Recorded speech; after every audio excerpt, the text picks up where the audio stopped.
Smoothing করানো। আপনার experience কিরকম ছিল? বেসিক্যালি আমি আদার্স হেক্টারনার্স থেকে আগে করিয়েছি। বেসিক্যালি আমি কাপুরগাছিতে থাকি, তো নিয়ারেস্ট কাপুরগাছি।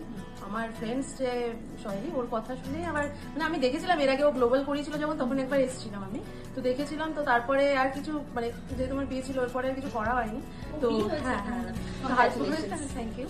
তো তারপরে এই রিসেন্ট পুজোতে আমি বললাম স্মুথনিং করাবো, যখন বললাম ওই আমাকে সাজেস্ট করলো যে যা একবার ওখানে গিয়ে তাহলে করে দেখে নে। আমি খুব স্যাটিসফাইড, বিহেভিয়ারও খুব ভালো অ্যান্ড অবভিয়াসলি খুবই স্যাটিসফাইড। ওকে, আপনি বাকি আপনি অন্য কাউকে সাজেস্ট করবেন? অবশ্যই অবশ্যই। আচ্ছা, আপনার কোনো কমপ্লেন্টস নেই তো? আপনি খুব একদম যেমন চেয়েছিলেন সেরকম? আচ্ছা, থ্যাংক ইউ। আবার আসবেন? অবশ্যই। Thank you.